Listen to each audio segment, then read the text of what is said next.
In the heart of Los Angeles, a story unfolded in 2016 that would leave a community in shock and searching for answers.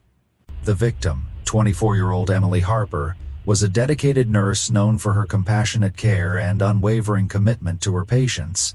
Emily, who worked in the busy emergency room of St. Mary's Hospital, was 3 months pregnant when her life was abruptly and violently cut short. Her unexpected death left not only a grieving fiancé, but also an unborn child, a future stolen in an instant. Those who knew Emily described her as the epitome of kindness, always putting others before herself. Her radiant smile and nurturing spirit won her many admirers, both among her colleagues and the patients she tended to with such devotion. Emily's life took a dramatic turn when she met Marcus Turner, a successful real estate investor in his late 30s. Their paths crossed one fateful evening at a charity event hosted by the hospital. Despite the 12-year age gap, they quickly became inseparable. Marcus was drawn to Emily's warmth and kindness, qualities he rarely encountered in his high-stakes world. For Emily, Marcus represented stability and the promise of a secure, loving family life, something she had long dreamed of. Within 6 months, Marcus proposed, and Emily, excited about their future together, accepted without hesitation. Friends and family marveled at their whirlwind romance, but some expressed quiet concern over the speed at which their relationship was progressing. Just weeks after their engagement, Emily discovered she was pregnant. The news came as a surprise, but filled both of them with joy.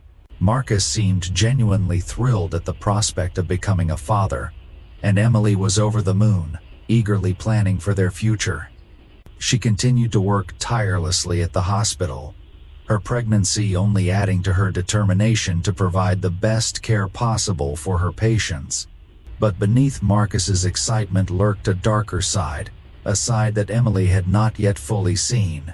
Marcus had always been a controlling figure in their relationship, masking his insecurity with a facade of charm and generosity. As Emily's pregnancy progressed, Marcus's behavior became increasingly erratic. He began questioning her every move, insisting on knowing where she was at all times, and becoming unreasonably jealous of her male colleagues. Marcus's insecurity only deepened as Emily's pregnancy advanced. He was plagued by fears of inadequacy and unworthiness, convinced that Emily was too good for him and would one day leave. His anxieties grew into obsessions, and he began to see her unborn child as the last link binding her to him. Despite his outward displays of affection, Marcus could not shake the feeling that Emily's pregnancy would somehow lead to his downfall. He began to spiral, his mind clouded with paranoia and doubt, often imagining scenarios where Emily left him alone, taking their child with her. Marcus's business began to suffer as he spent more and more time obsessing over his relationship, leading to mounting debts and increasing stress.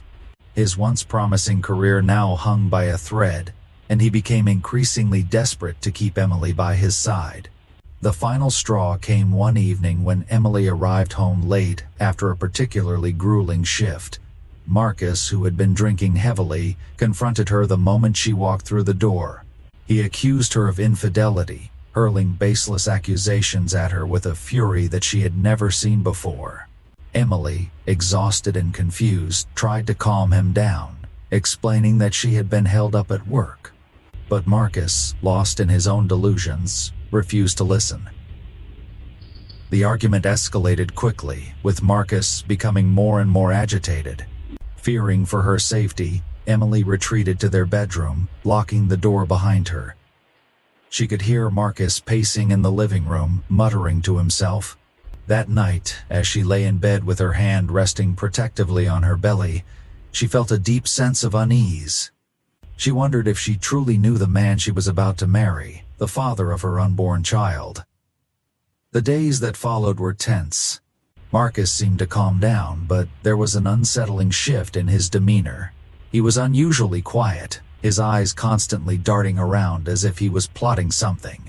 Emily noticed that he had become obsessively neat, cleaning the house meticulously, arranging things with almost military precision. It was as if he was trying to cover his tracks or erase any evidence of his recent outburst. Emily tried to brush off her concerns, attributing Marcus's behavior to the stress of impending parenthood. But deep down, she knew something was very wrong. She considered leaving, even confiding in a close friend about her fears.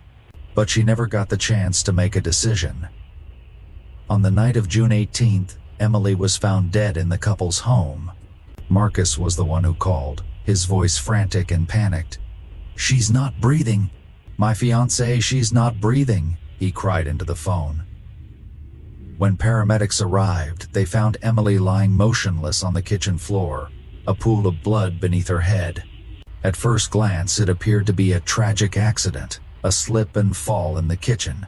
But as the paramedics examined her body, they noticed bruising on her wrists and a distinct mark around her neck. The police were called to the scene, and what they initially thought was an accident quickly became a suspected homicide. The autopsy confirmed their suspicions. Emily had died from blunt force trauma to the head, but the bruising around her neck suggested she had been strangled prior to the fall. Detectives immediately turned their attention to Marcus, whose behavior in the days following Emily's death raised even more red flags. He seemed distraught, but his emotions were inconsistent. One moment he was inconsolable, the next he was eerily calm and detached. When questioned, Marcus provided a shaky alibi, claiming he had been out for a walk to clear his head after another argument with Emily. However, surveillance footage from a nearby street camera showed Marcus returning home only moments before the 911 call, contradicting his story. As investigators dug deeper, they uncovered more troubling evidence. Marcus had recently taken out a large life insurance policy on Emily, listing himself as the sole beneficiary. He had also made several large cash withdrawals in the weeks leading up to her death, money that detectives believed was intended to cover his tracks or pay off a potential accomplice. Moreover, Marcus's phone records showed a series of calls to a known associate with a criminal background, suggesting he might have been plotting something sinister. Faced with this mounting evidence, Marcus's facade began to crack. Under intense questioning, he finally confessed to his involvement in Emily's death. He claimed it was a crime of passion, a result of a heated argument that had gotten out of hand. But the evidence suggested otherwise, a premeditated act driven by jealousy, fear, and a desperate need to control. The trial of Marcus Turner was a spectacle that captivated the nation. His defense team argued that he was a man pushed to the brink by stress and fear, a tragic figure caught in a moment of weakness. But the prosecution painted a different picture, that of a controlling, manipulative man who saw Emily and her unborn child as property he could not bear to lose. After a lengthy trial, Marcus was found guilty of second-degree murder and sentenced to life in prison without the possibility of parole. The courtroom erupted in a mix of gasps and sighs, a palpable release of tension as the verdict was read. Emily Harper's death remains a haunting reminder of how love can turn deadly, how the very people we trust with our lives can betray us in the most unimaginable ways. Her story is a tragic testament to the dangers of obsessive love and the importance of recognizing the signs before it's too late.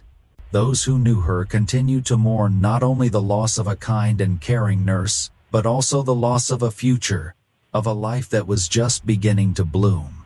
Emily's name is now inscribed on a plaque at St. Mary's Hospital, a somber reminder of the vibrant life that was so cruelly taken away.